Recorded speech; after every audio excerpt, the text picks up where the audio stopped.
Botad marketing yard શરૂ થયા બાદ ખેડૂતો પોતાની જણસી લઈને બોટાદ માર્કેટિંગ યાર્ડ ખાતે આવી રહ્યા છે। આ યાર્ડ કપાસની આવક માટે ખૂબ જ જાણીતું છે અને પ્રચલિત છે, ત્યારે દિવસે ને દિવસે કપાસની આવકમાં નોંધપાત્ર વધારો થઈ રહ્યો છે। આજે બોટાદ માર્કેટિંગ યાર્ડ ખાતે કપાસની 36,000 મણ બમ્પર આવક નોંધાઈ હતી, જ્યારે છેલ્લા 2 દિવસમાં કપાસની 71,000 મણ આવક નોંધાઈ હતી। આજે કપાસની આવકમાં સામાન્ય વધારો નોંધાયો હતો। ખેડૂતોને કપાસનો પ્રતિ મણ દીઠ ભાવ સૌથી નીચો 1,250 તેમજ પ્રતિ મણ દીઠ સૌથી ઊંચો ભાવ 1,486 રૂપિયા સુધીનો ભાવ મળ્યો હતો। યાર્ડમાં મગફળીની આવક સામાન્ય રહી હતી। આજે યાર્ડમાં કુલ 765 મણ મગફળીની આવક નોંધાઈ હતી, જેના ખેડૂતોને પ્રતિ મણ દીઠ સૌથી નીચો ભાવ 800 રૂપિયા અને પ્રતિ મણ દીઠ સૌથી ઊંચો ભાવ 1,130 રૂપિયા લેખે મળ્યો હતો।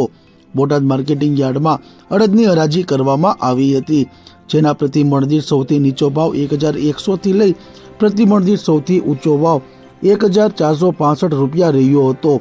અડદના ભાવમાં 56 રૂપિયા જેટલો ઘટાડો નોંધાયો હતો। બોટાદ માર્કેટિંગ યાર્ડમાં ઘઉંની હરાજી કરવામાં આવી હતી, જેમાં ઘઉંનો ભાવ પ્રતિ મણ દીઠ સૌથી નીચો ભાવ 450 થી લઈ પ્રતિ મણ દીઠ સૌથી ઊંચો ભાવ 704 રૂપિયા સુધી બોલાયો હતો। માર્કેટિંગ યાર્ડમાં 215 ક્વિન્ટલ ઘઉંની આવક નોંધાઈ હતી। બોટાદ માર્કેટિંગ યાર્ડ ખાતે આજે ઘઉંની રેકોર્ડ બ્રેક આવક નોંધાવા પામી હતી।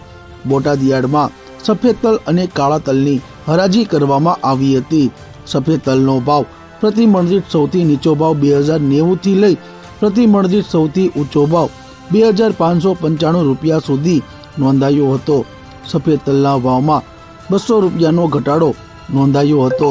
માર્કેટિંગ યાર્ડમાં કાળા તલનો ભાવ 4,775 થી લઈ 5,215 રૂપિયા સુધી બોલાયો હતો। છેલ્લા સપ્તાહ દરમિયાન કાળા તલમાં આજે રેકોર્ડ બ્રેક ભાવ નોંધાયો હતો। આજ રોજ તલની કુલ 173 ક્વિન્ટલ આવક નોંધાઈ હતી। છેલ્લા સપ્તાહ દરમિયાન 500 રૂપિયા જેટલો કાળા તલના ભાવમાં વધારો નોંધાયો હતો।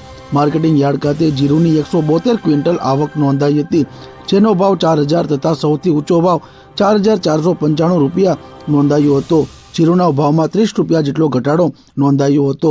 આજે ચણાની કુલ 14 ક્વિન્ટલ આવક નોંધાઈ હતી। ખેડૂતોને ચણાનો ભાવ 900 થી લઈ 1,360 રૂપિયા સુધી બોલાયો હતો।